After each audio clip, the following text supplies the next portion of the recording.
Fantástico esse momento que a gente teve agora, né? A gente vê como é bom a gente poder louvar a Deus e como que é bom a gente poder louvar a Deus com qualidade, né? Não precisar esforçar para louvar a Deus. Você é levado a louvar a Deus com uma apresentação bacana dessa, né? Eu acho que esse negócio empolga a gente. Eu vejo quando Davi, que foi o cara que inventou esse negócio da gente louvar a Deus com música, né? Antigamente o pessoal louvava a Deus, tipo ali, a musiquinha que a gente cantou agora há pouco, ficava assim: o passado não mais tem poder sobre mim, nele vou viver, posso amar. E era assim o louvor, isso era o louvor que eles tinham, né? Bem mais chato, né, do que a gente poder fazer desse jeito que a gente fez agora, poder louvar a Deus. Aí Davi foi o nosso benfeitor nesse sentido. Aí eu estava pensando, o Bruno falou agora há pouco, a gente cantou a quarta música,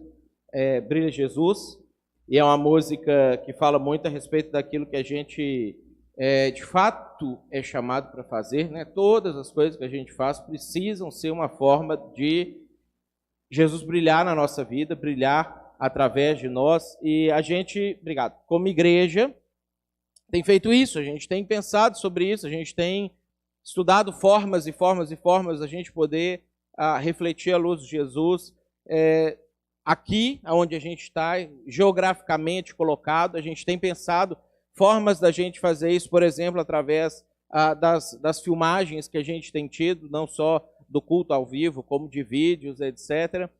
Hoje eu estava conversando com uma pessoa lá do Pará, que entrou em contato comigo através de alguém que de lá do Pará também assiste as coisas que a gente faz, que a gente produz. E aí eles estavam conversando, eu nem sei quem é essa outra pessoa, eles estavam conversando, eu falei assim: não, fala com o Mateus lá no Rio Grande do Sul, não sei o que. Aí o sujeito entrou em contato comigo por causa disso que acontece aqui. A gente sabe que nós chegamos, né, e abençoamos a vida de gente que está hoje como missionário no Iraque.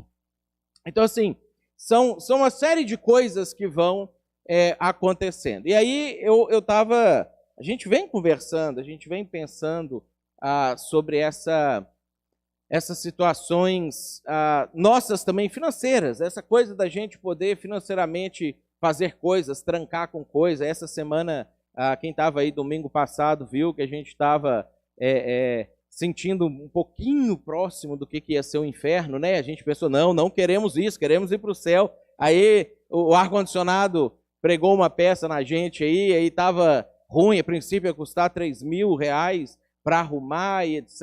E foi. Aí a Biga conseguiu olhar, não sei o que, o Micael veio aqui, não sei o que, olhou, 900 e pouquinho. Um alívio em relação aos 3.000, que seria um rombo no nosso caixa, que não tem 900 e pouquinho reais assim sobrando, para a gente poder estar tranquilo aqui. E aí tem coisa, a gente vai dar uma reformada aqui, uma melhorada para a gente ampliar um pouco o nosso espaço físico aqui. A gente tem que colocar o nosso piso, a gente tem que jogar o Data Show de volta para o lugar dele, mas ele não pode ser esse, tem que ser o outro que está estragado, funcionando. E aí a gente vai lutando. Aí o Bruno falou sobre isso quando ele estava entre a quarta e a quinta música, quando a gente pensou sobre Brilha Jesus e quando entrou a outra música. Aí eu lembrei de mais uma coisa que vem acontecendo. Algumas pessoas, dentre elas minha mãe, que toda semana falam: por que não transmite o louvor na gravação? Por que não coloca a música na hora do momento também? E aí a gente vai conversando aqui de por que a gente não faz isso. A gente descobre que a gente tem algumas limitações técnicas de aparelhos, etc., que é o som que a gente escuta aqui, não é o som que vai para o vídeo. Então a gente, hoje, uma coisa maravilhosa que a gente teve aqui, uma pessoa que escuta do vídeo vai falar: não, é que louvor mais ou menos, né, que não sei o quê. E não é fantástico, só que a gente não tem o aparelho ou todas as coisas que precisa para isso acontecer. E aí a gente vai olhar esse tipo de coisa, isso envolve dinheiro também, né? Onde a gente vai sempre esbarrando aqui, ali. Então, eu queria, a gente não tem assim, a gente já tem um monte de coisa, né, na nossa, fora os imprevistos que surgem, um monte de coisa assim nos nossos planejamentos de execução para fazer, mas eu quero que a gente coloque isso também dentro dos nossos planejamentos. É uma forma da gente fazer com que a luz de Jesus brilhe através de nós para muito mais longe, para muito mais pessoas, para outros lugares. Nós sabemos que tem pessoas, tem gente aqui, inclusive, que ouve muito mais a Deus no momento do louvor do que no momento da pregação propriamente dita. A gente sabe que a música ela tem uma coisa importante nisso também. Então eu queria incentivar vocês, faz parte daquilo que a gente também planeja de início de ano, né? A gente está começando um novo ano e eu quero que a gente coloque no planejamento isso também. Eu queria incentivar você, né, que ainda não contribui regularmente, faz parte da igreja, mas ainda não contribui regularmente a fazer isso, a tomar uma decisão nesse ano de se tornar um contribuinte regular com a igreja, através de dízimo, uma oferta, das maneiras como Deus colocou para a gente fazer esse tipo de coisa, porque você imagina se a gente tivesse condição livre de dinheiro. Tipo, a gente pudesse chegar na Lisandra e falar assim, Lisandra, eu tenho uma ideia espetacular, está aqui o dinheiro para você fazer a ideia espetacular. Quanta coisa mais a gente podia fazer? Quantas outras coisas a gente podia estar implementando? Quantas novas ações a gente podia ter? E isso faz parte, né? E tem alguém que falou uma vez, eu esqueci quem falou isso, mas que ele falou sobre a situação, né? Que normalmente o dinheiro Deus já mandou, ele só manda um pouquinho na conta de cada pessoa através do mês, né, para que cada pessoa possa fazer essa contribuição, fazer parte disso. Como o Bruno falou, somos cooperadores, coadjuvantes de Jesus nessa missão. Então eu queria incentivar você a fazer isso, para a gente conseguir expandir muito mais, para a gente conseguir avançar muito mais, para a gente conseguir ter um louvor bonito que é aqui, ouvido por pessoas que ainda não estão aqui, por outras que nunca vão poder estar aqui, porque moram em outros lugares. A gente sabe que tem gente da região aqui que assiste os cultos também pela internet, então são coisas que às vezes vão motivando a pessoa a falar, puxa, eu quero estar lá, junto com o pessoal. Porque a gente sabe, né, a gente fala isso e a gente sabe isso, que o culto pela internet não substitui o culto aqui. Ele pode ser um complemento, ele pode ser uma ajuda, às vezes, no momento que você esporadicamente não consegue vir, ele pode ser uma forma de mostrar algo para as pessoas que elas podem vir aqui e encontrar. É uma forma maravilhosa de abençoar pessoas e, por não substituir, também pode trazer pessoas para estar junto com a gente aqui. Então, eu queria incentivar você a isso. Quem sabe esse ano, além de todas essas coisas que já estão na fila, além dos imprevistos que surgem de vez em quando, as coisas que a gente tem que arrumar, a gente também consiga dar esse passo de ter o nosso culto 100% transmitido, com louvor 100% transmitido. Imagina você podendo ir trabalhar amanhã, baixando lá no YouTube só o trechinho da música do louvor, jogar no Bluetooth do carro e poder ir louvando a Deus com as músicas cantadas aqui onde você estava, também com essa qualidade que a gente teve agora. E eu acho que ia ser um negócio muito bacana mesmo, da gente conseguir. Antes da gente entrar na mensagem, dois avisos. Um dos avisos a gente vai ter esse ano, no dia 7 de abril, o nosso passadia. Se você ainda não recebeu o calendário, é porque você não está recebendo as mensagens da igreja, então você pode pedir a Abigail para cadastrar o seu telefone. O calendário está ali atrás também. Então, dia 7 de abril, a gente tem o passadia aqui na igreja. O que é o passadia? É um encontro que a gente faz de um dia, onde a gente vai para um espaço bacana, com verde, com espaço para jogar bola, vôlei, bocha, brincar, bater papo, conversar, sentar com a cadeira. A gente passa a manhã juntos ali, se divertindo, a gente almoça juntos naquele lugar, passa ainda um pedaço da tarde, e é uma oportunidade bacana, além da gente ter o prazer de estar junto, todo mundo junto, nesse momento, de você levar convidados, pessoas que você gostaria que conhecessem a igreja. Que às vezes a pessoa ela não viria, às vezes, diretamente num culto, diretamente numa reunião, mas seria um espaço interessante para conhecer pessoas da igreja. Então, dia 7 de abril, nós vamos ter o nosso passadia. O valor ele vai ser R$ 25,00 por pessoa, daí incluído o lugar e a alimentação, que é sempre muito boa, né? O Márcio faz um frango bem bacana para a gente sempre. Pessoas com menos de 12 anos não pagam, tá? Então é a partir dos 12 anos, e o seu convidado não paga. Então você pode levar uma pessoa ou um convidado, uma pessoa que você quer vir, nem você paga para ele, né, e nem ele paga. Ele vai de graça, a igreja paga para o seu convidado estar lá participando junto. Então, já reserva no seu calendário aí o dia 7 de abril para você poder estar junto com a gente. É muito importante que você dê o seu nome. Quando você puder já efetuar o pagamento, já efetuar o pagamento. Então, como a gente está falando isso em janeiro, você tem 3 meses, quem sabe, para ir pagando, né? 20, 40, 60, até a gente chegar lá.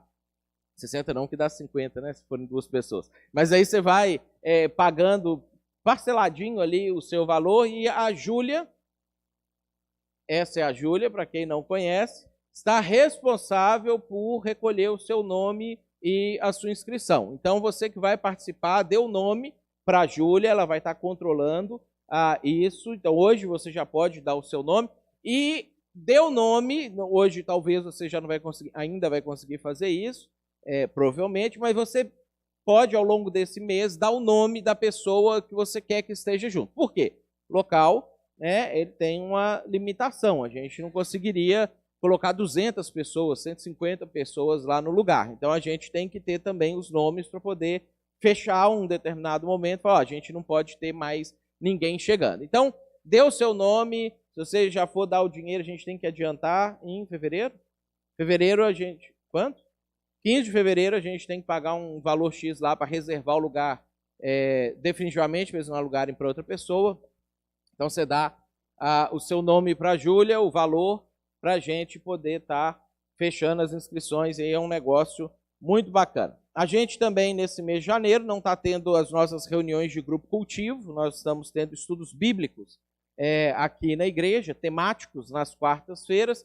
A próxima quarta, às 20 horas, às 8 horas, nós vamos ter o nosso terceiro estudo de janeiro e vai ser sobre demônios. A gente falou, ia ser sobre anjos e demônios na semana passada, só que os anjos ocuparam todo o espaço, né? A gente quase podia cantar, tem anjos voando nesse lugar, né?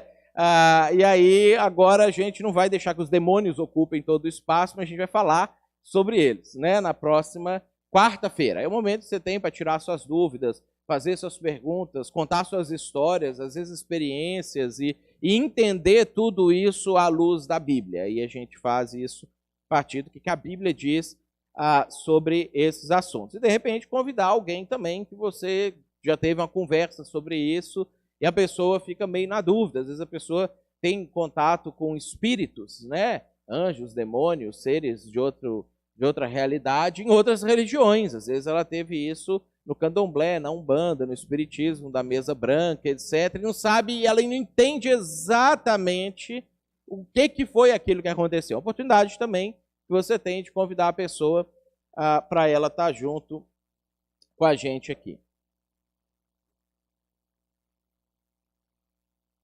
Semana passada, a gente iniciou uma série para tratar de um assunto que ele é particularmente nosso, de um assunto que ele não era um assunto comum para a igreja primitiva, para Paulo, Pedro, para o pessoal ali no início, um assunto que eles não tinham que enfrentar com tanta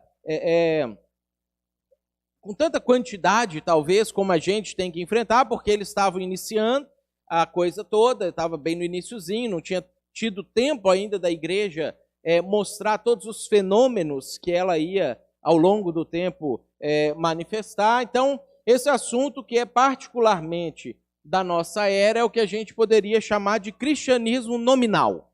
A gente está falando, então, e vai terminar o mês de janeiro trabalhando em cima desse tema, cristianismo nominal. Esse termo, ele é utilizado, o termo nominal, ele é utilizado para se referir a pessoas que professam determinada fé, mas não praticam ela.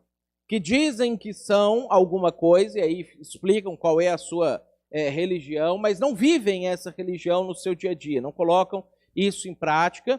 E quando a gente olha para o cristianismo brasileiro, quando a gente olha para a nossa realidade aqui, era um fenômeno que até um tempo atrás, pouco tempo atrás, talvez 15 anos atrás, ele estava muito restrito ao catolicismo.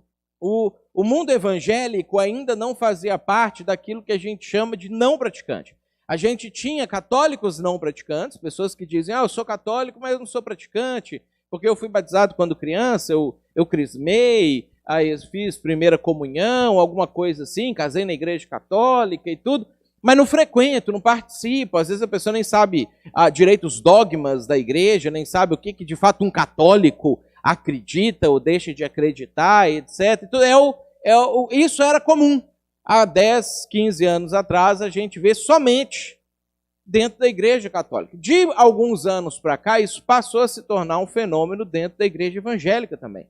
Isso passou a fazer parte da gente, passou a fazer parte do nosso dia a dia, daquilo que a gente convive, fala e etc. E quando a gente pensa nesse fenômeno chegando até nós, a gente identifica que ele vai e acontece através de um processo. Ele não acontece de uma hora para outra. Você não se torna um não praticante da sua religião de um momento para o outro. Isso vai acontecendo lentamente através de decisões que você vai tomando, coisas que você vai fazendo, pensamentos que você vai tendo.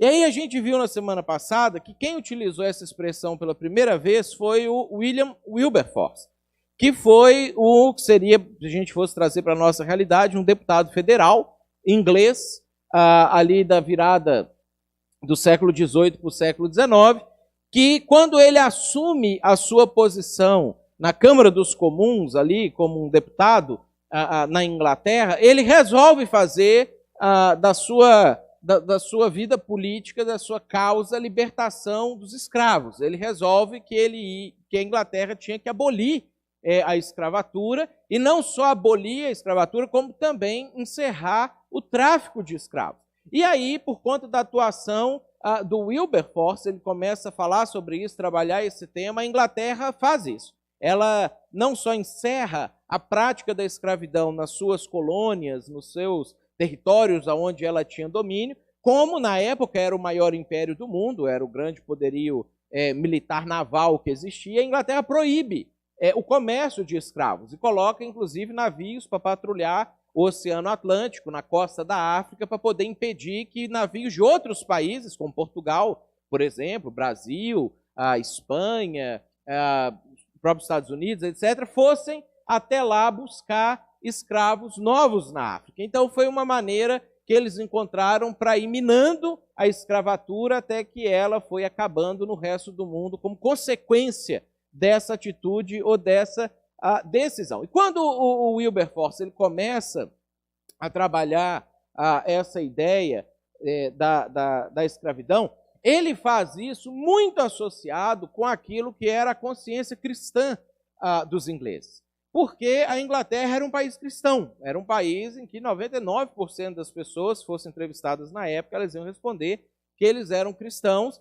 No entanto, eles não levavam o cristianismo a sério. Eles até iam para a igreja, eles até frequentavam um culto no domingo normalmente, faziam algumas coisas, tinham uma vida moral mais ou menos controlada, mas durante a vida deles, as semanas, as decisões que eles iam tomando, as decisões inclusive políticas, econômicas, que eles tomavam com o país, não eram decisões cristãs. Então o Wilberforce, entre algumas coisas que ele vai trabalhar, ele diz o seguinte: não basta professar o cristianismo, levar uma vida decente e ir à igreja aos domingos, mas o cristianismo deve atravessar cada aspecto, cada canto da vida cristã de modo essencialmente prático. Ou seja, de uma forma que você consegue pegar todas as coisas que você aprende de Jesus, que você aprende da Bíblia, que você aprende na igreja, que você aprende orando, tendo a sua comunhão com Deus, aplicar isso, você consegue aplicar isso diretamente no seu dia a dia, no seu trabalho, aonde você estuda, com a sua família, com as pessoas que você tem algum tipo de relacionamento ao longo da semana, as decisões que você toma. E aí ele termina, em um determinado momento lá daquilo que ele diz, ele fala o seguinte, os interesses do cristão nominal, e aí ele inventa esse termo aqui, ele cunha esse termo aqui, os interesses do cristão nominal concentram-se nas coisas temporais, nas coisas do dia a dia, nas coisas que vão acabar, nas coisas que têm um limite de tempo estabelecido para elas. Os interesses do cristão autêntico concentram-se nas coisas eternas. Então, olha só, assim como ele vai fazer uma comparação antonímica entre temporal e eterna, coisas que acabam com coisas que não acabam, ele vai fazer essa mesma comparação utilizando o termo nominal e autêntico.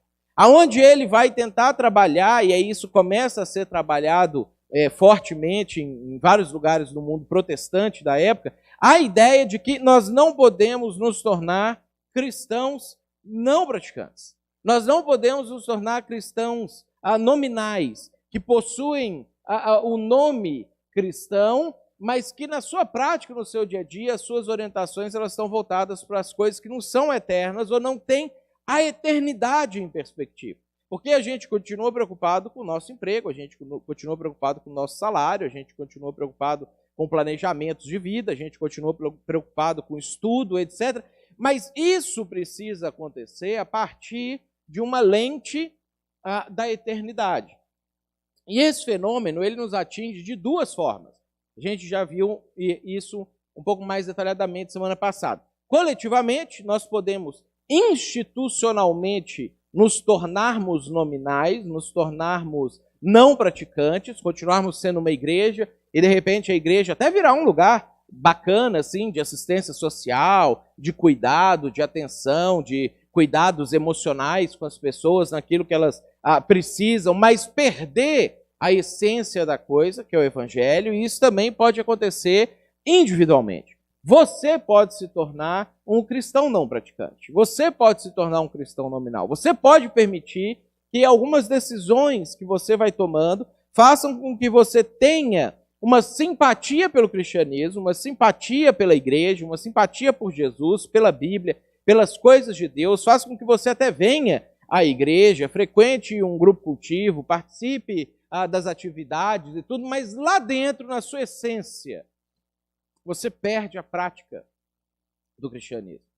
E Jesus já tinha essa preocupação, porque, diferente dos apóstolos que não vivenciaram isso no seu dia a dia, Jesus sabia que isso ia acontecer para a igreja, e tem um determinado momento que, profeticamente, não só falando especificamente para aquela ocasião, mas fazendo uma referência a todos os anos que viriam pela frente pela igreja, Jesus, no livro de Apocalipse, ele fala assim, contra você, e ele está falando isso não só para a igreja de Éfeso, mas está falando para a igreja de maneira geral, porque Éfeso prefigura uma fase específica da igreja cristã ao longo do tempo. Ele fala assim, tenho isso, você abandonou o seu primeiro amor. Lembre-se de onde caiu, arrependa-se, pratique as obras que você praticava no início. Ou seja, Jesus já sabia que aquele fervor, aquela dedicação, aquela coisa que arde em nós do Evangelho de Cristo, da Bíblia, de Deus, de viver para Ele, não sei o quê, poderia esfriar, poderia arrefecer, poderia apagar. E aí, por causa disso, ao longo desse mês de janeiro, a gente vai tentar abordar uma fala de Paulo, que eu acho muito relevante, que pode trazer uma prevenção ou uma correção para a gente dentro dessa perspectiva. Que pode fazer com que a gente pense a respeito do cristianismo que a gente tem praticado ou professado, porque Paulo, ele na carta aos Tessalonicenses, ele escreve 3 coisas que são essenciais para que a gente não se torne um cristão nominal. Paulo, ele escreve essa carta, e aí bem na introduçãozinha, ele fala sobre como que aquela igreja era bacana, como aquela igreja era forte, como aquela igreja era relevante, era importante. E aí ele fala bem no início o que fazia com que aquela igreja fosse uma igreja de cristãos praticantes. Lá em 1 Tessalonicenses, no capítulo 1, a partir do versículo 7, ele escreve assim, ainda nesse início no elogio daquela igreja. Ele fala assim, e assim, tornaram-se modelo, vocês, igreja, tornaram-se modelo para todos os crentes que estão na Macedônia e na Acaia. Seria uma região tipo de Porto Alegre a Caxias do Sul. Era uma região do Império Romano lá na época. Porque partindo de vocês, propagou-se a mensagem do Senhor na Macedônia e na Caia, e não somente isso, mas também por toda parte. Tornou-se conhecida a fé que vocês têm em Deus. O resultado é que não temos que dizer mais nada sobre isso. Ele está falando assim, gente, vocês são modelos, vocês são demais, vocês estão entendendo o negócio, estão vivendo o negócio, estão conseguindo manter o negócio. E aí ele diz, na sequência, por que isso acontecia. Ele fala assim, pois eles mesmos relatam de que maneira vocês nos receberam, como se voltaram para Deus deixando os ídolos, a fim de servir ao Deus vivo e verdadeiro e esperar dos céus a seu Filho, a quem ressuscitou dos mortos, Jesus, que nos livra da ira que há de vir.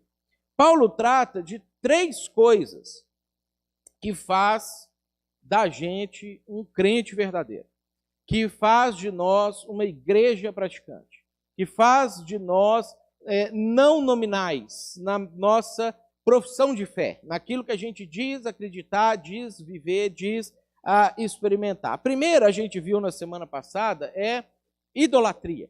Quando nós conseguimos abandonar a idolatria e quando nós não permitimos que a idolatria volte a fazer parte da nossa vida. É muito fácil, num primeiro momento, para a gente abandonar a idolatria formal, vamos dizer assim, de eu estava adorando um Deus diferente, agora eu vou adorar o Deus verdadeiro. Isso no cristianismo nem faz muito sentido, porque a nossa idolatria no cristianismo ela não é de outro Deus diferente, mas é de você colocar seres, santos, anjos. A gente falou até sobre isso quarta, né? Sobre adoração a anjos, no meio do negócio todo. É muito fácil para a gente abandonar essa primeira forma, mas ficar numa outra forma, que a gente viu na semana passada com mais detalhe, que é a idolatria moderna. A idolatria moderna ela assume contornos diferentes da idolatria tradicional, e a gente precisa abandonar a idolatria moderna também para a gente conseguir alcançar esses objetivos na nossa vida. E a gente viu uma frase do Tim Keller que ele fala o seguinte, o ídolo possui uma posição de controle sobre o seu coração quando você dispõe muito de sua paixão e energia, de seus recursos materiais e emocionais a ele, sem pensar 2 vezes. E aí a gente refletiu na semana passada a respeito disso. O que é que isso encaixa na sua vida? O que é que você não pensa 2 vezes para mergulhar de cabeça, para se entregar de corpo e alma, para investir seu tempo, seu dinheiro, a sua vida, às vezes a sua família naquilo ali? Se isso não é Deus, isso é um ídolo para você. Isso se tornou uma divindade para você, que começa a sugar você, a sua energia, a sua atenção, e dividir a sua atenção que você tinha que dar exclusivamente a Deus, você passa a dar a sua atenção para esse outro Deus ou divindade ou ídolo que você mesmo estabelece. Hoje, a gente vai ver com mais detalhes a segunda coisa que Paulo citou no texto de Tessalonicenses como uma forma de nos manter crente de verdade, cristãos praticantes, que professam que acreditam numa coisa e pratica aquilo que a gente acredita, que é o servir. Paulo, quando ele manda a carta para eles, ele fala assim, olha, vocês também são reconhecidos como um modelo de servos, de pessoas que servem. Quando você aceita Jesus, quando você abraça o Evangelho, quando você reconhece, e esse foi a última pessoa que aceitou um apelo, né, aqui na igreja, levantou a mão para aceitar Jesus e veio aqui à frente, né, num modelo que a gente não adota aqui na igreja, mas um dia tinha um pregador de fora que falou, quem quer aceitar Jesus? E chamou, e a Jo até ficou brava, né, porque já tinha aceitado Jesus, mas ele resolveu levantar a mão. Que bom, aceitou Jesus de novo, né, a gente tem que aceitar Jesus todo dia. Quando você aceita Jesus, quando você reconhece que o Evangelho é verdade, você fala assim, eu quero isso para mim. E você fala assim, não, é isso, é exatamente isso que eu quero. Uma coisa precisa acontecer. E se a sua opção pelo Evangelho ela foi verdadeira, se você fez isso de verdade, você vai começar a se tornar uma pessoa mais parecida com Jesus. Essa é a proposta do Evangelho. É isso que quando Deus ele fala para a gente a respeito de entender e aceitar Jesus, é que o desejo de Deus é que a gente, aceitando e abraçando o Evangelho, a gente comece a colocar essas coisas para dentro da nossa vida e as nossas atitudes, a nossa prática, as nossas decisões, elas começam a ser cada vez mais próximas daquilo que Jesus fez quando ele esteve aqui, que ele faria se ele tivesse vivendo no seu lugar. Olha só o que Paulo fala que é o desejo de Deus para a vida da gente lá em Romanos. Ele fala assim: pois aqueles que de antemão Deus conheceu, também os predestinou para serem conformes, que tenham a forma, que vão assumindo a forma da imagem de seu filho, a fim de que ele seja o primogênito entre muitos irmãos. É isso que Deus deseja. Quando Deus escolheu você, quando Deus ele predestinou você, quando Deus elegeu você, quando Deus enviou alguém para falar do Evangelho para você, quando o Espírito Santo falou no seu coração a respeito daquilo, de que aquilo era verdade, e o dia que você estava ouvindo aquilo, você falou: puxa, pode ser que realmente isso seja verdade, eu estou achando que eu vou dar um passo em direção a isso aí, eu estou achando que eu vou tomar uma decisão voltada para isso aí. Quando Deus fez isso para que as próximas decisões que você fosse tomando fossem decisões que fossem fazendo com que você assumisse a imagem de Jesus, que você se conformasse, assumisse a forma de Jesus, que isso passasse a ser parte da sua natureza, do seu jeito de ser. Por isso que servir a Deus passa a ser tão importante. Porque no processo de você se tornar e de se manter um cristão genuíno, você precisa, assumindo as qualidades de Jesus, assumir aquela que é uma das principais, se não, sei lá, top 3 das qualidades que Jesus tinha, que é de servo, que é de servir.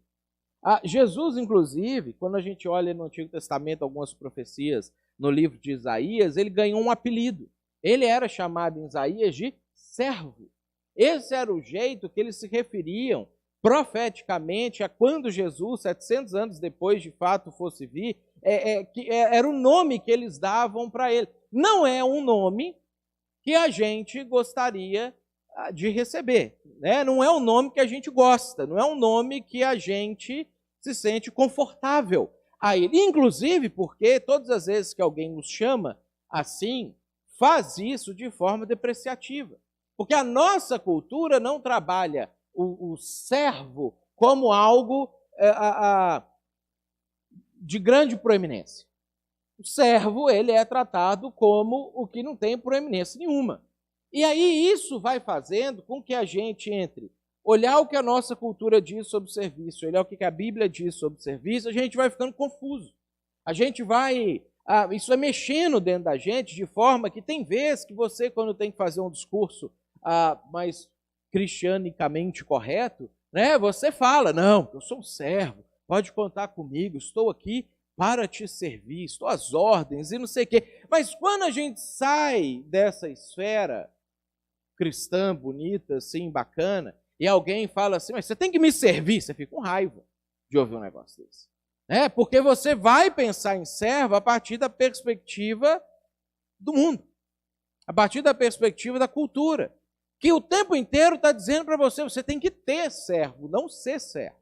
Você precisa assumir uma posição de riqueza, de proeminência, de liderança, de cargos, para que você tenha empregados, que você tenha pessoas que atendem o seu pedido, pessoas que queiram estar com você, trabalhar para você, servir você, que sejam debaixo da sua hierarquia, etc. Todas as coisas que a gente escuta, quando a gente pensa a respeito de crescimento pessoal, é nesse sentido. Mas aí a gente vai olhar para Jesus e a gente vê que isso não fazia parte de Jesus. Isso não tinha nenhum traço desse tipo de coisa em Jesus. É por isso que Jesus ele consegue ter nele o título de Senhor e de servo ao mesmo tempo. Porque para Jesus, na sua prática, na sua vida, na sua existência, isso não faz diferença. Para ele não existe uma sobreposição entre uma coisa e outra. Então eu queria olhar com vocês, de uma forma didática, 3 momentos que a Bíblia identifica a importância de servir e como que isso se relaciona praticamente a nós. Como que a gente pode tomar algumas decisões práticas para poder incorporar esse tipo de coisa em nós, para que servir não seja algo que você tenha que esforçar bastante para fazer e que às vezes você não faz, e que não fazendo pode tornar você, no final da linha disso, um cristão não praticante. Então eu queria olhar com vocês uma passagem doutrinária, uma história e uma parábola. Vão ser, como diz o pastor Jeremias, 3 marretadas, né? 3 coisas assim, flashes, para a gente entender 3 coisas que a gente pode assimilar para a vida da gente, de uma forma bem prática, para que servir não seja algo desumano para nós. Primeira passagem, que é a passagem doutrinária, está lá em Filipenses, capítulo 2, que é a passagem que Paulo conta doutrinariamente como que foi a encarnação de Jesus. Como que foi que Jesus tomou a decisão de sair do céu, onde ele estava lá como Deus absoluto de todas as coisas, e vir para a terra servir você. Tá? Então essa é a passagem. Olha só como que Paulo começa falando, porque ele está falando de um problema que estava tendo na igreja lá. Ele fala assim: nada façam por ambição egoísta ou por vaidade, que é o que o sistema da nossa cultura tenta trazer para a gente como a força motriz das nossas decisões. Né? A força motriz das nossas decisões na cultura é você primeiro, cuida da sua vida, cuida dos seus problemas, resolva os seus problemas. E, cara, o que eles vão pensar de você? Moça, como é que o que elas vão comentar de você? Né? Essa é a força motriz da nossa cultura. Inclusive, a maioria dos livros de autoajuda que você lê vai nesse sentido, a maioria das coisas de melhoramento pessoal vai ir nesse sentido, para tentar tirar aquilo que já está dentro da gente e fazer com que a gente melhore performance, melhore uma série de coisas na vida da gente. Paulo começa falando assim: não façam nada por ambição egoísta ou por vaidade, mas humildemente considerem os outros superiores a si mesmos. Olha como é que ele começa falando. Não é que o outro é superior a você. E muitas vezes, gente, a gente fala assim: não, todos somos iguais, não sei o quê. Mentira, não somos todos iguais. Nós somos muito diferentes. Né? E existem diversas situações que você é superior a uma série de pessoas.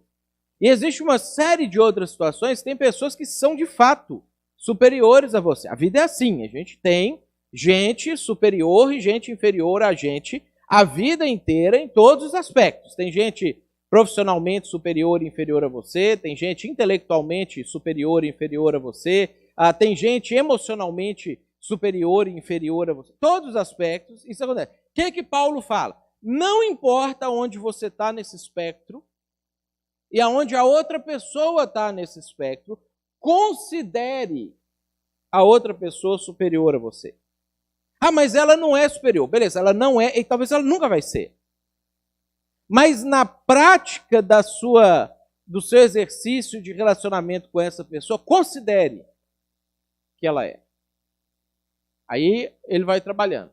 Cada um cuide não somente dos seus interesses, você tem que cuidar também, né? Então, não é você virar doido, virar monge, né? Sair pelo mundo correndo deslocadamente. Não, você tem que cuidar dos seus interesses, você tem que cuidar do seu trabalho, você tem que ser um bom profissional, você tem que estudar, você tem que se capacitar, você tem que pensar nas coisas, mas não é isso que tem que mover você. Aí ele fala: cada um cuide não somente dos seus interesses, mas também dos interesses dos outros. Aí, com certeza, alguém falou para Paulo: isso é muito difícil, porque não é assim que a gente vive. Não é isso que eu sinto vontade de fazer. Aí, Paulo ele vai pegar o exemplo de Jesus para falar sobre isso. Ele começa a falar assim, ó, seja a atitude de vocês a mesma de Cristo Jesus. Se você usa a Bíblia NVI, essa aqui é a versão que eu estou usando agora, vai estar escrito atitude na sua Bíblia. Se você usa a versão revista atualizada, você vai ver que essa passagem fala sobre sentimento. Tenha em você o mesmo sentimento que houve em Cristo Jesus. Atitude e sentimento são duas palavras diferentes no nosso vocabulário, né? Sentir, você sente lá dentro, você guarda para você, às vezes você faz, às vezes você não faz, às vezes, né? Atitude é o que você faz para fora, que as pessoas veem, é o que acontece externamente, que nem sempre corresponde ao que você sente. Muitas vezes você não sente vontade de fazer determinada coisa, mas você faz porque você sabe que isso é o certo a fazer. O termo que Paulo utilizou aqui é essa expressão aqui, ó, froneite. Essa palavra, deixa eu ver se eu votei aqui não votei aqui agora o slide disso, daqui a pouco eu mostro para vocês. Essa palavra aqui, ela é um conceito, ela não tem assim, uma palavra imediatamente correspondente a ela no nosso idioma, em português ou às vezes em outros idiomas. É diferente, por exemplo, você pega a palavra car em inglês, é carro em português, e pronto, aí você só trocou uma palavra por outra, né? Ego em grego é eu em português, você trocou uma palavra por outra. Tem palavras que você não tem a correspondente imediata. Isso faz com que nessa passagem específica, algumas Bíblias tenham traduzido como atitude, outras tenham traduzido como sentimento, mas a expressão, essa expressão específica, ela traz a ideia de uma forma da sua mente estar direcionada a pensar. É uma palavra que a gente tem em inglês, um termo que já é utilizado no nosso dia a dia, o pessoal de coaching usa muito essa palavra, que é a expressão mindset. O set é aquela coisa que o William está fazendo lá atrás, enquanto eu estou falando aqui, que ele fica ajustando o volume do microfone, o grave, o agudo, ele tem que ele tem que colocar a coisa ali num rumo específico para vocês me ouvirem desse jeito e não com toda a imperfeição de voz que eu tenho e as variações que podiam acontecer. Né? O Micael sofre bastante com isso, até riu aqui. Né? E mind é mente. Então, a ideia desse texto aqui é você ajustar uma coisa na sua mente. É você calibrar a sua mente. É isso que essa palavra se refere. Então ele está falando, é como se ele falasse assim, seja a calibragem da mente de vocês, o padrão de pensamento de vocês, o mesmo que foi o de Cristo Jesus. Aí é óbvio que quando você entende essa palavra, ele não só vai dizer sobre o que você vai sentir, mas também vai dizer como você vai agir. Né? Quando ele ajusta ali na mesa de som, ele seta o negócio, não só recebe a minha fala, como reproduz a minha fala de uma outra forma. Ele recebe e vai, é uma coisa que é integral, é constante e não só sente, como age. Aí Paulo continua explicando, ó, que embora sendo Deus, não considerou que ser igual a Deus era algo que devia pegar-se, mas esvaziou-se a si mesmo, vindo a ser servo, tornando-se semelhante aos homens, e sendo encontrado em forma humana, humilhou-se a si mesmo, e foi obediente até a morte, e morte de cruz. Esse texto nos fala sobre padrão de pensamento. Para a gente não perder a linha no cristianismo, e não nos tornarmos não praticantes, a gente precisa ajustar o nosso padrão de pensamento. A gente precisa ajustar a maneira como a gente interpreta os fatos. A gente precisa ajustar a maneira como os fatos nos fazem sentir e a gente precisa ajustar como que nós reagimos e agimos diante dessas coisas. E esse ajuste, ele precisa ir entrando em sintonia com Jesus, que é o padrão. Padrão de pensamento nos faz servir. Depois, nós temos uma história que ajuda a gente a entender isso com muita clareza na prática, que é o dia que Jesus, na última ceia, momentos antes dele ser preso, julgado e crucificado, ele lava o pé dos discípulos. Essa história está lá em João, capítulo 13, a partir do versículo 1,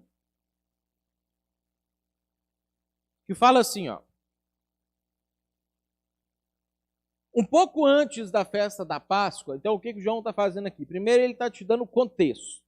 Ele está trazendo você para você imaginar na sua mente, para você tentar se colocar no lugar de Jesus nesse momento. Então, contexto. Um pouco antes da festa da Páscoa, sabendo Jesus que havia chegado o tempo em que deixaria esse mundo, iria para o Pai. Então, Jesus não tinha 20 anos de idade, já sabia o dia que isso ia acontecer. Jesus foi vivendo a vida dele. Chegou um momento que a confluência das coisas, a comunhão dele com Deus, com o Espírito, a percepção dele da vida e etc., foi fazendo ele entender, está chegando a hora. Né? Então, eu sabia que um dia eu ia morrer, eu ia ser crucificado, esse negócio todo ia acontecer, e depois eu ia voltar a ser Deus e voltar para Deus e ficar lá com Deus na divindade absoluta de todas as coisas. Eu sabia, mas eu não sabia exatamente que momento. Então, é isso que João está falando aqui, que Jesus, de repente, percebe que chegou o momento. Chegou o tempo em que deixaria esse mundo e iria para o Pai. Tendo amado os seus que estavam no mundo, Pedro, João, Tiago, Barnabé, Mateus, Judas, turma que estava junto com ele lá. Tendo amado os seus que estavam no mundo, amou-os até o fim. Por quê, gente? Olha só que interessante. Nem Jesus, na cabeça dele ali, na motivação, na prática da coisa, morreu por toda a humanidade. Quando Jesus ele vai morrer, ele morre pelo Pedro, ele morre pelo João, ele morre pelo Tiago, que é o grande problema que impede a gente de fazer as coisas pelas pessoas. Por exemplo, eu tenho certeza absoluta que você deseja acabar com a fome de todas as famílias da Terra. Quantas famílias essa semana você agiu diretamente para saciar a fome delas? Eu sei que você quer acabar com todo o sofrimento que existe na face da Terra. Quando você assiste na televisão, todas aquelas pessoas sofrendo, isso aqui, você se condói, você fala, isso não podia acontecer, você se revolta, às vezes você até escreve no Facebook, no WhatsApp, no Instagram, alguma coisa sobre isso. Mas e quando aquela pessoa específica, chata, maniática, problemática, cheia de coisa que te irrita, não sei o quê, vem até você? Aí você não sente vontade de acabar com o sofrimento dela. Né? Ontem eu estava conversando com a Loíse, a minha sobrinha, ela tem 7 anos. E aí foi um negócio muito engraçado. A gente estava conversando na janta ali, batendo papo, e eu provocando ela assim, questionando. Aí eu fiz uma pergunta para ela assim, falei assim, ô Nenezuca, né, que eu chamo ela, falei assim, você é vingativa? Aí ela olhou para mim, assim, pensou um pouco, falou assim, o que é vingativo?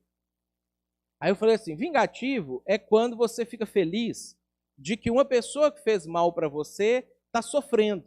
Aí ela falou assim para mim, então eu sou, né? Sorrindo assim. Eu achei legal porque assim, a gente é assim, né? Só que a gente não fala esse tipo de coisa quando a gente descobre que não pode falar esse tipo de coisa. A gente só sente, guarda, né, o negócio lá dentro. Por quê? Porque a gente ama a humanidade, mas a gente não ama pessoas especificamente. Né? Então, o que Jesus fazia? Jesus trocava esse negócio. Morrer por toda a humanidade é tipo assim, aquela coisa do filme assim, do cara que vai lá e se explode no asteroide que ia matar o planeta Terra. Agora, você morrer pela pessoa que está fazendo mal para você e que lá dentro você está com vontade que ela sofra também, isso é difícil. Então, o que Jesus faz? Porque ele é o modelo para a gente. Ele inverte a lógica. Ele fala assim, não, eu estou amando a minha turma. Eu estou amando o cara que me enche a paciência, eu estou amando o cara que vai me trair amanhã, que vai me negar 3 vezes, eu estou amando o cara que vai me entregar lá no final das contas, que por decisão própria dele se matou e ficou fora do negócio. Eu estou amando o soldado que vai enfiar a lança em mim, porque ele fala para Deus no momento que aquilo está acontecendo, Pai, perdoa ele não sabe o que ele está fazendo, e o cara está lá pregando o prego na mão dele. Jesus, ele está amando pessoas. E assim ele passa a amar o mundo, ao invés de fazer igual a gente que diz que ama toda a humanidade, que é a paz mundial, mas não consegue ficar sem brigar com uma pessoa que às vezes, sei lá, pega a vaga da gente no prédio. Aí você não quer a paz, você quer tirar a satisfação com aquela pessoa. Então, é isso que João está mostrando para a gente, é o contexto das coisas que estão passando na cabeça de Jesus. Então, estava sendo servido jantar. Eles iam jantar. A ceia, hoje nossa, é um pãozinho e um suquinho. Naquela época era um Schneider, assim, o negócio, né? Era um jantar, o negócio todo. Estava sendo servido o jantar. Eles tinham arrumado uma casa para fazer isso, tinha um cenáculo, assim, como se fosse um sótão no espaço. Jesus mandou reservar aquele espaço para ele. Tinha algumas pessoas que iam cozinhar, fazer os preparativos e tudo, deixar a ceia para Jesus poder ter um momento de bate-papo final com os discípulos dele antes da crucificação. E o diabo já havia induzido Judas Iscariotes, filho de Simão, a trair Jesus. Esse é o contexto do negócio. No contexto, o negócio não é favorável a servir. O negócio é tenso, o negócio é tipo assim, gente, eu estou indo ser crucificado amanhã, vocês podiam fazer alguma coisa por mim, né?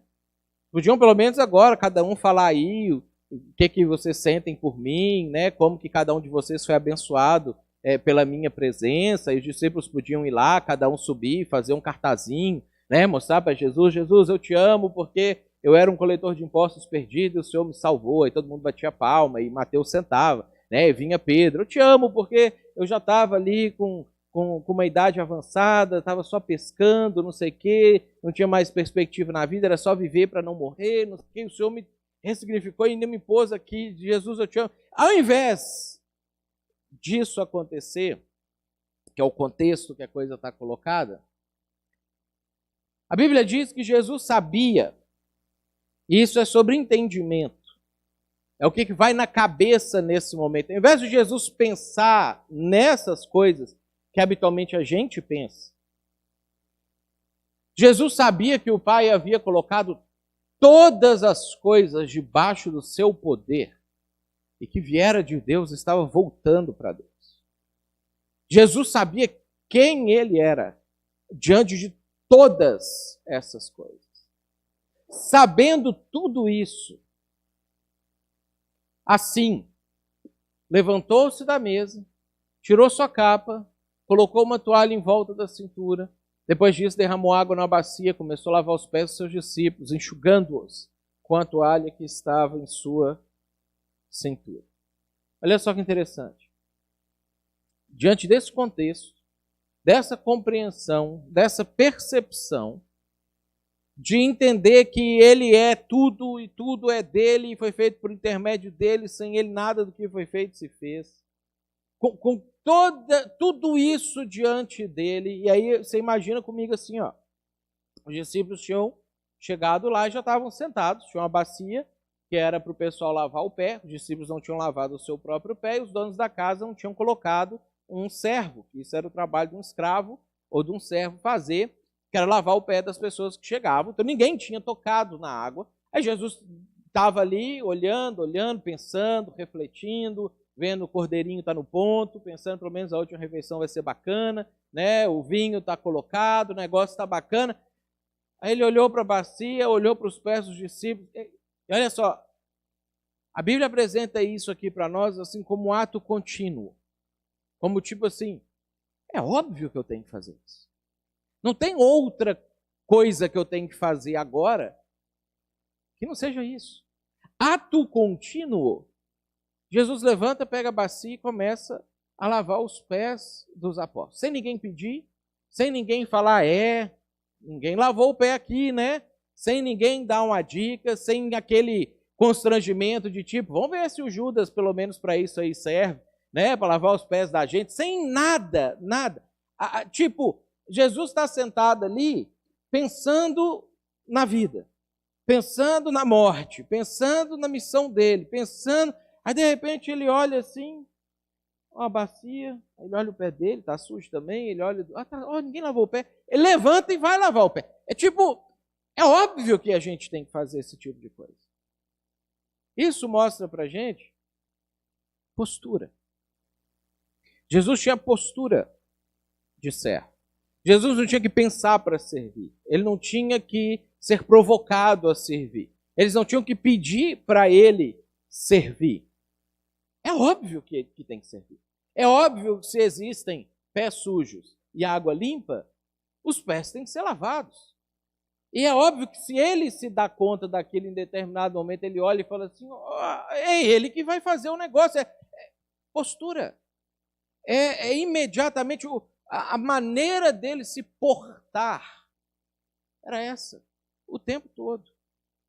Em todo o tempo que ele teve de ministério aqui na terra. E aí, é óbvio, isso causava constrangimento, a gente não vai ler o resto da história, porque mostra como que os discípulos se incomodaram com aquilo, falaram, não faz isso, não sei o quê, e gerou aquele mal-estar todo e tudo, porque não era a postura dos discípulos. Porque a postura da cultura diz que se você faz isso, você está se humilhando.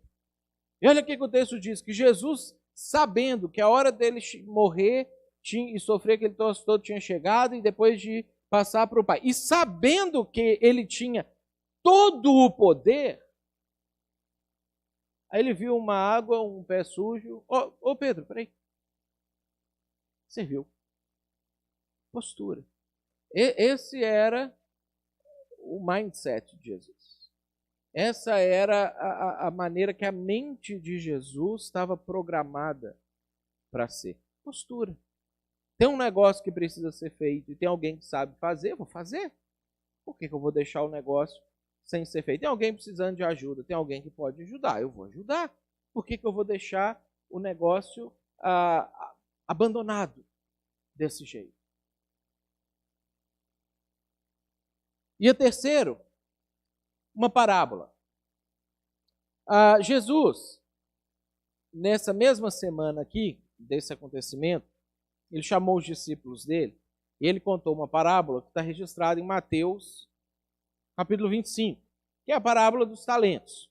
Ele chega e ele fala para os discípulos assim, vou contar uma parábola. A parábola, gente, é uma história que ilustra uma verdade. É uma história inventada, né? É um conto que ilustra uma realidade. Tem uma moral da história no final para ilustrar alguma coisa que é prática daí para a vida da gente. E Jesus chama os discípulos dele e fala assim, deixa eu contar para vocês uma parábola aqui, deixa eu contar um conto para vocês aqui. Um rei, um senhor muito poderoso, dono de um monte de coisa, ele ia viajar, e aí quando ele resolve viajar, ele pega o dinheiro dele, que na Bíblia chamavam talentos, né? Talento era só se fosse muito rico. Talento era 34 a 35 quilos de alguma coisa, habitualmente de ouro. Então você imagina 34 quilos de ouro, né? A grama do ouro está, sei lá o quê, R$100 a grama do ouro, aí você vai multiplicando, 34 quilos de ouro dá muita grana. E esse cara, ele tinha 15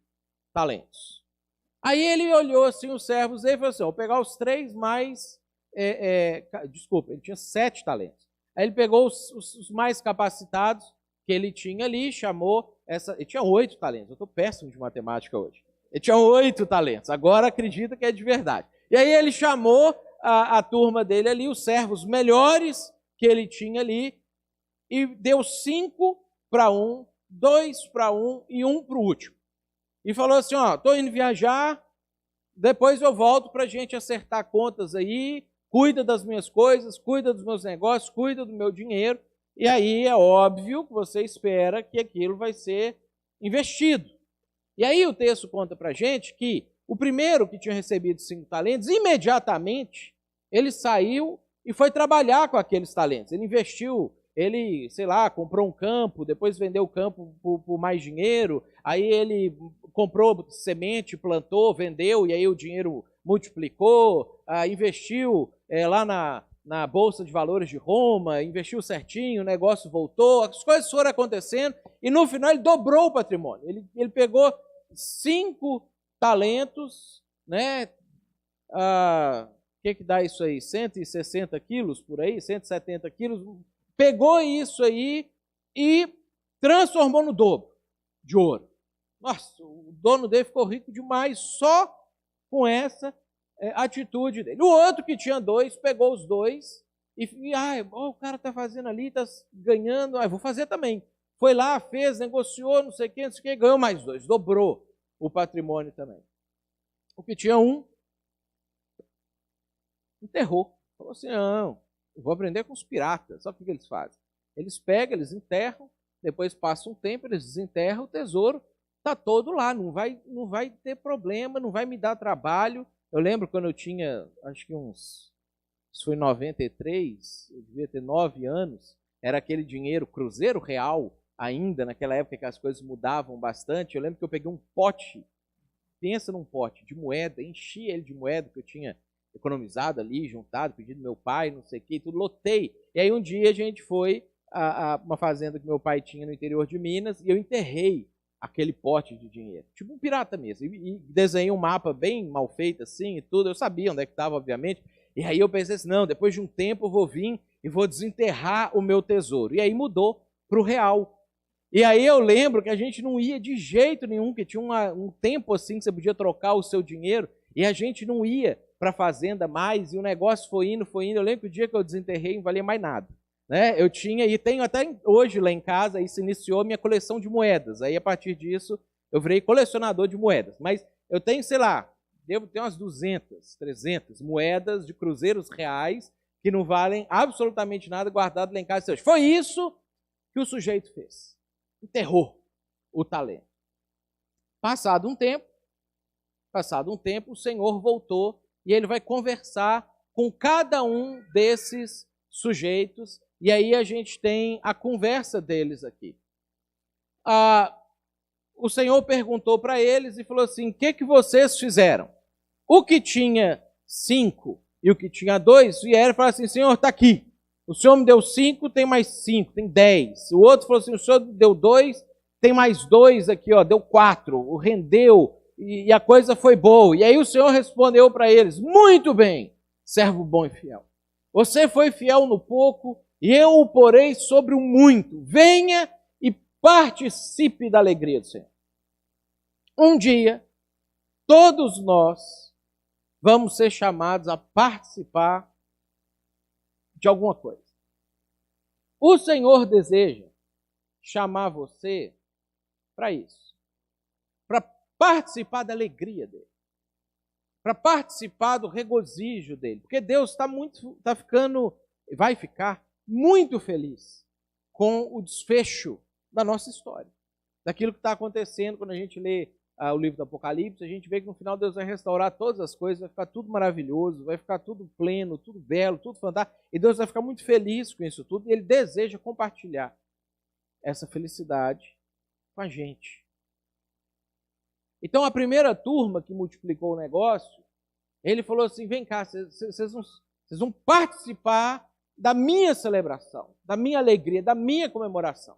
Aí chegou o terceiro, Senhor, eu sabia que o Senhor era muito exigente, né? Que se eu perdesse esse talento aí, sei lá, o que o Senhor ia fazer comigo e tudo. Tá aí, eu desenterrei ele lá agora, corri ali, tá aqui. Tá faltando nada, pode pesar para pôr na balança, os mesmos 34 quilos que o Senhor me entregou, tá inteiro aí. E aí quando o Senhor olha para aquele sujeito, ele responde de uma outra forma para ele. Por fim, veio o que tinha recebido um talento e disse, eu sabia que o Senhor é um homem severo, que colhe onde não plantou e junta onde não semeou. Por isso eu tive medo, saí, escondi o seu talento no chão. Veja, aqui está o que lhe pertence. O Senhor respondeu, servo mau e negligente. Você sabia que eu colho onde não plantei e junto onde não semeei. Então devia ter confiado o meu dinheiro aos banqueiros, para que quando eu voltasse eu recebesse de volta com juros. E aí vira para os outros lá, para os servos que estavam no entorno da coisa toda lá, e fala, tirem o talento dele e entreguem-no ao que tem 10, porque quem tem mais será dado e terá em grande quantidade, mas a quem não tem até o que tem lhe será tirado. E lancem fora o servo inútil nas trevas, onde haverá choro e ranger de dentes. Essa parábola, ela fala sobre ação. ela fala sobre atitude. Ela fala sobre o que você faz com aquilo que você recebe de Deus. O primeiro, imediatamente, saiu para multiplicar. Ele sabia que ele ia ter trabalho. Ele sabia que não é fácil você pegar 5 talentos e transformar aquilo em mais 5. O próprio Senhor tinha vivido a vida inteira para produzir ali os 8 talentos que ele tinha agora um curto espaço de tempo para produzir 5 a partir daqueles talentos iniciais. Ele imediatamente, ele agiu. Ele foi trabalhar, ele foi fazer, ele foi se dedicar, ele foi e não sei o que, não sei o que. Esse outro aqui agiu para si. Todo mundo tem uma ação em relação àquilo que recebeu de Deus. Todo mundo. Todo mundo faz alguma coisa com aquilo que recebeu de Deus. Às vezes nós investimos, e hoje a gente chama talento de habilidades, por causa dessa parábola. Isso é um negócio que foi incorporado no nosso idioma, porque a gente lê a parábola pensando não em dinheiro, a gente pensa em habilidades, desenvolvimento. De fato, os talentos e habilidades que você tem foram Deus que te deu. Para todos nós. E todo mundo tem uma ação em relação ao que Deus deu. Todo mundo. Todo mundo. O primeiro e o segundo agiram para servir o Senhor deles. O último falou assim, oba, viajou. Não vai me mandar fazer mais nada. Não vai ficar fiscalizando. Eu vou enterrar esse negócio e eu vou usar esse tempo para mim. Eu vou usar a minha capacidade de multiplicar a riqueza para mim. Eu vou usar o tempo que eu estou sendo pago para trabalhar para o Senhor aqui para mim. Todo mundo faz alguma coisa com aquilo que Deus deu. O Gandhi, o Mahatma Gandhi, ele tem uma frase que sintetiza isso de uma forma interessante. Parece que ele sintetiza a ideia dessa parábola quando ele disse o seguinte: quem não vive para servir, não serve para viver. E olha que interessante, é isso que Deus está falando nessa parábola. Porque Deus não vira para o servo que entrega o talento de volta e fala para ele assim, não, entendo. Não, da próxima então a gente faz diferente, eu te amo, né, incondicionalmente, aquele negócio todo. Deus vira para ele e fala assim, cara, vai embora. Eu não quero gente egoísta perto de mim. Eu não quero gente que só vive para si perto de mim. Eu não quero pessoas que ficam o tempo inteiro pensando em como podem se beneficiar ao invés de servir. Vai embora, mas senhor, embora. Mas, gente, lança ele fora. Não está querendo ir por conta própria, ele chama os servos e manda. Mas por quê? Não serve para viver. Não serve. Perdeu o valor diante de Deus. Porque quem é a pessoa que Deus mais valoriza de todas as pessoas que existem? Todos os seres que existem? Jesus. Ele é o padrão. Então quando Deus fala assim, valor é esse aqui. E Deus aponta para Jesus. Então quando a gente não se aproxima de Jesus, a gente perde o valor. A gente perde a razão de existir. A gente perde o motivo. Até de Deus continuar investindo na gente. Até de Deus continuar se dedicando para a gente. 3 coisas. Padrão de pensamento, postura e ação.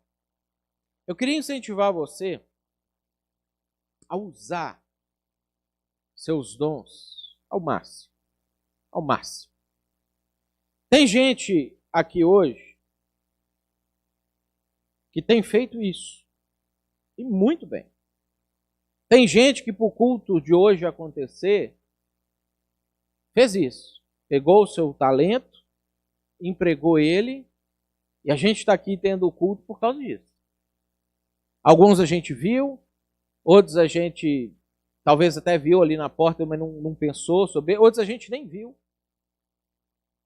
Gente que está fazendo isso. Gente que está dedicando, que está empregando ao máximo, pegando seus talentos, as suas habilidades, as suas capacidades, que podia ganhar dinheiro com isso, e está investindo no reino de Deus. E eu queria não só agradecer você que está fazendo isso, mas eu queria encorajar você a continuar. Porque se você continuar, você não vai correr o risco de cair naquela precipício de se tornar um cristão não praticante. Você não vai se tornar um cristão nominal. Eu queria encorajar você a continuar, porque isso é uma maratona. Não é uma corrida de 100 metros. Não é um negócio assim de que você vai fazer uma dedicação rápida assim nos próximos 2, 3 meses, porque você fez um voto que se Deus te ajudasse lá ano passado e você pegasse o emprego, você ia dedicar 3 meses desse ano e aí agora eu cumpri a minha... Não é uma corrida de 100 metros, é uma maratona, isso é para a vida. Isso é para a vida. Na maratona a gente acelera, a gente desacelera, a gente vê a subida, a gente sobe ela de um jeito, a gente vê a descida, a gente aproveita e dá uma acelerada, a gente tem que dar uma parada para se hidratar, e aí continua, não sei o quê. Eu queria incentivar você a não desistir, a entender como que é a cabeça de Jesus nisso tudo, para que a sua cabeça mantenha-se ajustada na cabeça de Jesus. Você que anda meia boca, de repente assim, podia estar fazendo mais, e dá ali uma dedicada, mas ali, de repente, não é aquilo tudo, e quando dá, faz, quando não dá, não faz, e às vezes vem, às vezes não vem, não sei o quê. Eu queria encorajar você a entrar de cabeça no negócio, a mergulhar no negócio, a de repente você analisar dentro da sua maneira de enxergar o mundo, se é problema no padrão de pensamento, se é na postura, se é na ação mesmo, assim, só falta dar uma desenferrujada ali na preguiça para coisar de vez, e aí você entrar de cabeça no negócio, mergulhar, não ficar com reservas, não servir mais ou menos, não pegar assim, um pouquinho de dom, um pouquinho de talento, colocar o outro pouquinho, guardar, não sei o quê, a vir com tudo. E você que hoje ainda não está fazendo isso, ajusta o que está faltando na sua mente para ajustar e adota isso como seu padrão de vida. Olha para Jesus e fala e pensa assim: eu quero ser como Jesus, eu quero ser desse jeito. Eu quero que as pessoas olhem para mim e vejam Jesus em mim. Eu quero ter a postura dele, eu quero ter a maneira dele de pensar. Eu quero rejeitar a forma como a cultura pinta o quadro de serviço. Eu quero abraçar a forma como Jesus, com a sua vida, com suas palavras, sua postura, pintou esse quadro. 3 coisas: padrão de pensamento, postura e ação, para você não se tornar um cristão não praticante na sua vida. Vamos orar? Vamos ficar de pé?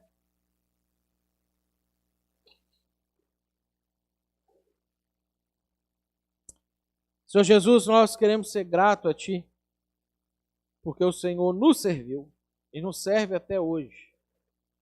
Nós queremos ser gratos porque o serviço do Senhor, que proporciona para a gente ter vida e ter vida em abundância, é o serviço do Senhor que nos proporcionou a nossa salvação, é o serviço do Senhor que nos inspira e nos leva a olhar para o mundo da forma como o Senhor olha, como o Senhor criou, como o Senhor fez para ser.